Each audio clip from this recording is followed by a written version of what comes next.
Hey guys, Elaine here again, and I just wanted to show you a simple mobilization technique that you can help bring down your first rib.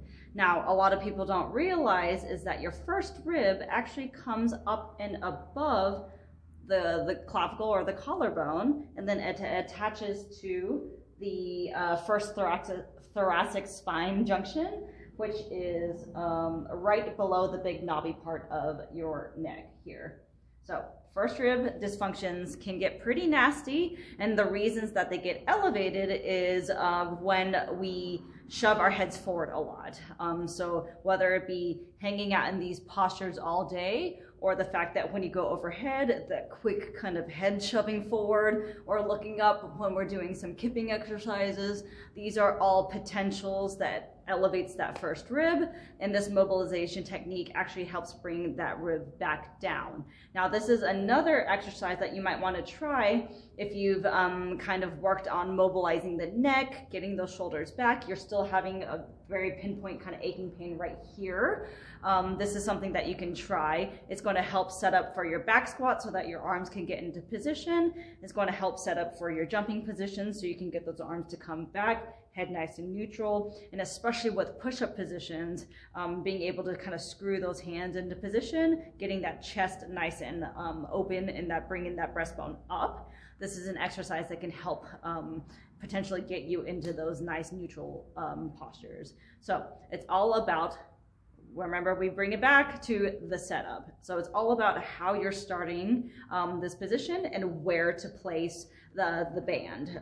So this exercise, you can use a band, a towel, a belt, a yoga strap, anything kind of this width, and it doesn't matter the elasticity of it. So what you're gonna do, you're gonna work on where to place it and then working on the setup. So where you're gonna place the band is just right kind of the crease where the neck and the shoulder meet. You're going to apply a little bit of down pressure on the band, the belt, the towel, whatever you're using. One hand in front, one hand in back. Doesn't matter which one. You can use the left in the front, the right in the back, whichever's more comfortable for you to hold. Doesn't really make a difference, but it's all about the setup. So as you're applying this down pressure, what you need to work on is bringing that belly button towards your spine, performing a Kegel, keeping that rib cage down, breastbone up, head nice and neutral, screw those heels into position, screw those shoulders into position, screw those hands in as well, and then apply your down pressure. Let's go over that again. So it's all about the setup.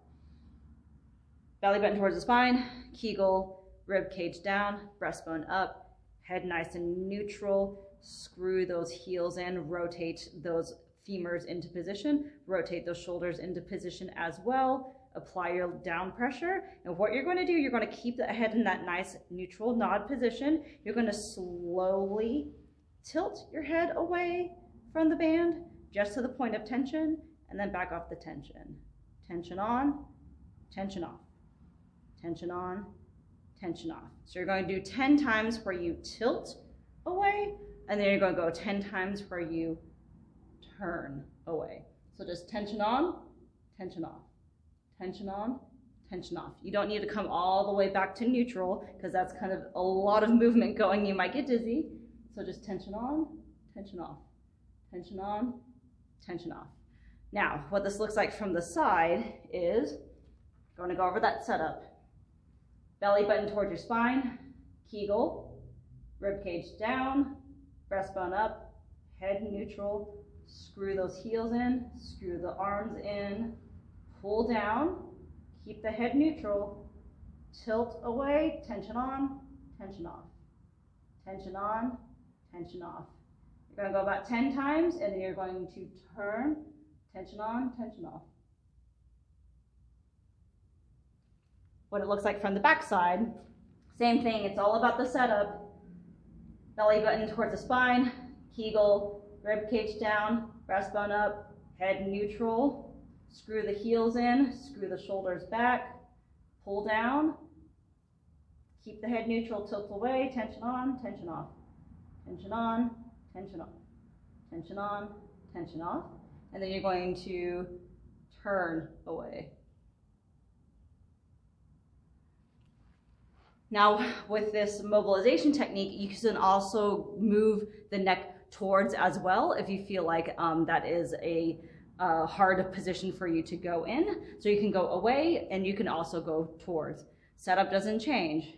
Belly button towards the spine, Kegel, rib cage down, breastbone up, head nice and neutral. Screw those heels into position, screw those shoulders into position, pull down, head neutral, tilt towards, tension on, tension off, and then turn towards, tension on, tension off.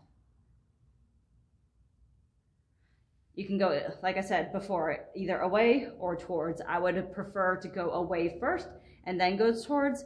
Either way, it's all about keeping that rib cage and keeping that first rib down as you work on neutral head position. Because most people, what they end up doing, that rib gets elevated because that head juts forward. It's going to pull the rib forward with it. So the goal is to get that rib to stay down while training the head to stay in this nice neutral position. Now, like I said, this is something easy that you can add to maybe before any kind of back rack positioning. If you feel like you get pinching in this area with your back rack, it might be because you're in this posture. So work on getting everything to sit back a little bit, bring that rib cage down, head neutral, and then get into your back rack and see if that helps. That's an easy one to do. Check your push-up positioning as well, and also those hip hinging for when you're about to do your jump. Just make sure that everything stays up and back, and you don't want to bring everything back down, just the rib. So upwards position, work on that setup, bring that rib down while the head stays nice and neutral. So try that exercise out. Let me know how it goes. Stay tuned for more exercises, and I'll see you guys later. Okay, bye.